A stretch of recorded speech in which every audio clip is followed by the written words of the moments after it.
si on vient à votre œuvre, Denis, je trouve que peut-être il y a un mot qui la caractérise plus que d'autres, c'est le mot de poésie. Vous dites que je vous ai entendu dire que vous souhaitiez, en photographiant des éléments de la nature, de votre jardin ou pas, des choses idiotes aussi, vous dites, eh bien, j'ai envie d'apporter un peu de poésie aux Ben, gens. c'est-à-dire que la photographie est un élément important de l'information. Et il y a eu de grands photographes, reporters.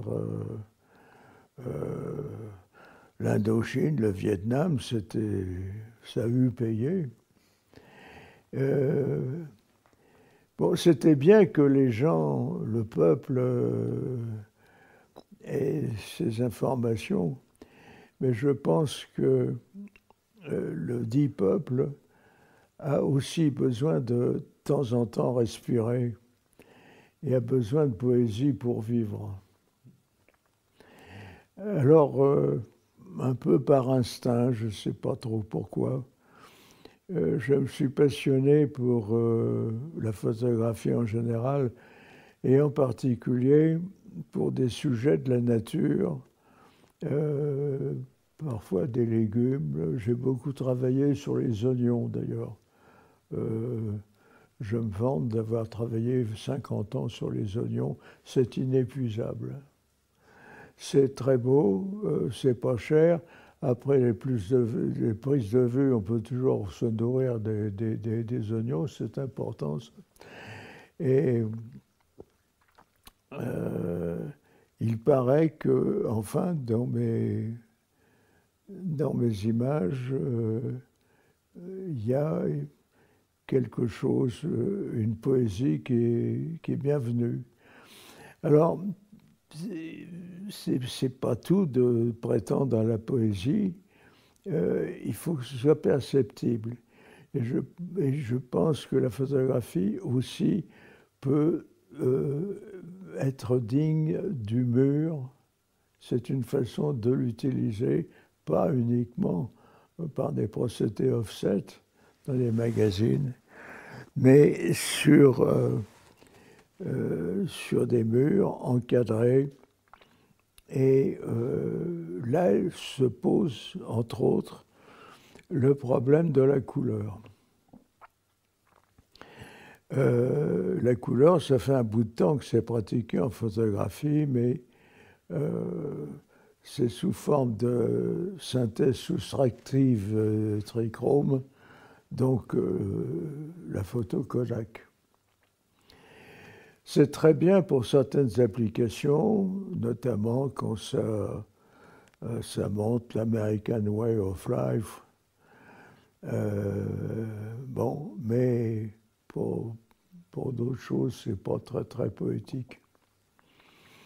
Donc, notamment à la suite de conversations avec mes amis sudres, j'évoquais ce problème et Jean-Pierre m'a dit « Mais pourquoi tu n'essayes pas les virages métalliques qui permettent d'apporter les couleurs subjectivement sur un tirage noir et blanc ?»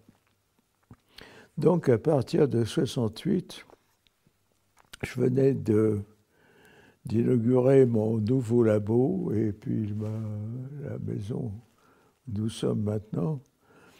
Je me suis fait une palette de procédés. C'est quand même assez complexe. Et parfois, on en prend plein les narines. Je me suis fait une palette de couleurs avec des procédés qui, je pense, ne sont pas universels, mais convenaient très bien comme suite au travail que je faisais déjà. Ce n'est pas forcément intéressant pour d'autres applications de la photographie, d'autres procédés parallèles. Enfin, c'était mon truc. Voilà. Et jusqu'à ce que j'arrête d'un coup pour des raisons de santé. Voilà. Ça, vous avez poursuivi le même chemin pendant 50, 60 ans. La couleur Oui, est venue. Ouais. au tout début, à Beaulieu, je faisais du noir et blanc. Oui, c'est ça. Et la couleur est Et arrivée en Dieu sait qu'il y a 68. encore à faire en noir et blanc. Certes. Mais petit à petit, donc 68, je me suis pensé sur la couleur. Alors, ces couleurs, dans mes photographies, n'étaient pas assez rarement exactement la couleur du sujet à représenter. Ce qui n'est pas original, parce que même Van Gogh, il ne faisait pas ces soleils de la même couleur que les originaux. De toute façon, le jaune foutait le camp après. Alors, bon, passons. Voilà. Ce qui est frappant, c'est que, enfin, oui, maintenant, quand on regarde rétrospectivement, c'est à quel point vous avez dû construire toute votre œuvre, comme toute votre œuvre d'ailleurs, à partir de vos aspirations personnelles. Il n'y avait pas de système existant. Il a fallu que vous créiez un système pour pouvoir faire ce que vous aviez envie de faire. C'est-à-dire qu'il n'y avait pas justement la couleur, vous n'en vouliez pas, de la couleur industrielle, parce qu'elle ne reflétait pas votre vision des choses. Il n'y avait aucun moyen, quand vous avez commencé, vous teniez à faire des photographies de fleurs, de légumes, des choses que vous aviez envie de photographier. Mais à l'époque, il n'y avait pas de marché pour ça. L'agence Info, vous achetez pas de photos de pissenlit, ou alors rarement. Donc il fallait que vous inventiez tout ce système. Donc l'idée de faire des grands tableaux, je crois que ça c'est quelque chose que vous avez partagé avec Jean-Pierre Sudre, justement, des tableaux qu'on peut mettre au mur, et de faire d'un oignon un sujet noble, suffisamment noble pour qu'on le mette dans un grand format sur un fond blanc. La photographie est une technique physico-chimique qui d'ailleurs couvre toutes les activités humaines, ce qui fait que le bon peuple se mélange, n'arrive pas à s'y retrouver. Hein. Les gens s'imaginent que la photographie, c'est ce qu'ils voient dans les magazines et sur les affiches des cinémas. C'est tout. Maintenant, sur le téléphone. C'est tout. Ouais. Alors, je pense que cette technique physico-chimique est aussi valable que la peinture à l'huile, la lithographie. C'est une technique graphique comme une autre, mais qui est vraiment particulière et qui participe à la notion de magie. Parce qu'à l'origine, le procédé photographique remonte à des pratiques magiques, physico-chimiques, mais magiques. Et il y a aussi un domaine qui, à mon avis, n'a pas été exploité, c'est celui de la psychologie. J'ai connu, par exemple, beaucoup de gens pour qui la photographie a été une bouée de sauvetage, qui était complètement à la dérive, souvent à la suite d'une adolescence foireuse dans des familles, bon, passons. Et j'étais particulièrement sensible. Et il s'accrochait à cette photographie sans savoir à quoi ça allait servir. La pratique même de cette photographie était une thérapie. Il y avait besoin de le faire sans qu'on sache pourquoi. Ouais. Et ce qui fait que ces gens se sont accrochés à ces techniques et ont fait, pour certains, une certaine carrière, mais ils n'étaient pas sortis d'une école, ils n'étaient pas diplômés, parce que l'enseignement de la photographie est complètement à côté de ce qu'il faudrait faire. Oui, pourquoi? Bon, c'est un autre chapitre, ça. Oui, mais pourquoi pas? Ouais. Mais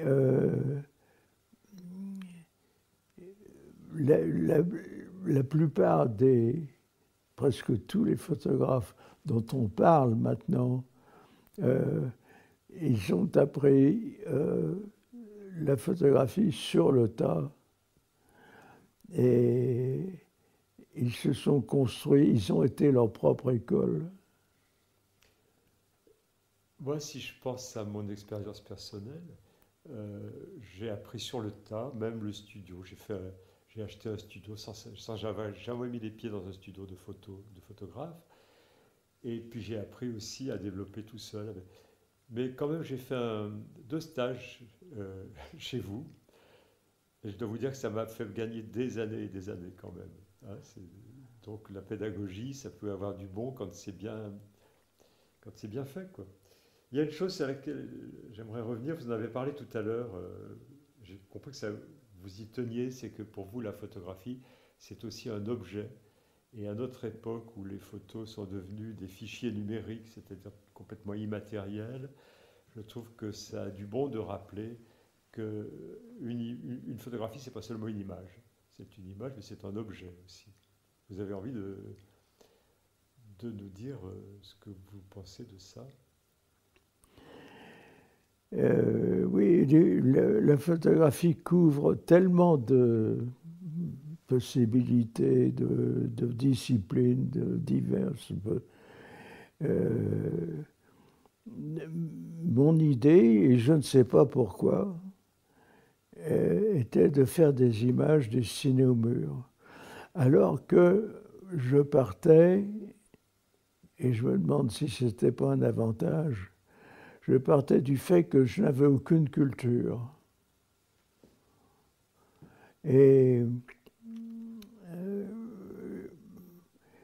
les choses se sont bâties, je ne sais pas comment, si ce n'est que par justement cette passion pour ce tripotage, cette cuisine. Et ma vie s'est construite là-dessus. C'est cuisine au bon sens du terme, au sens noble. C'est la cuisine oui. du cuisinier, c'est-à-dire que c'est aussi Alors, un tour de main, c'est une culture. D'un côté, je refusais cette notion de cuisine parce que beaucoup de gens, les membres des clubs de photographie, pratiquaient la photographie pour plaisir de pratiquer la photographie, mais ça ne débouchait à rien si ce n'est une fois par an une exposition du photoclub. Je voulais, moi, que ça serve pas forcément en photo de magazine, mais pour le mur. Pourquoi pour le mur, j'en sais rien. Je ne voulais pas faire comme les graveurs ou les peintres ou les quoi que ce soit. Je n'en avais rien à foutre. D'ailleurs, je ne connaissais pas tel au début. Maintenant, oui, quand même. Un peu. Mais...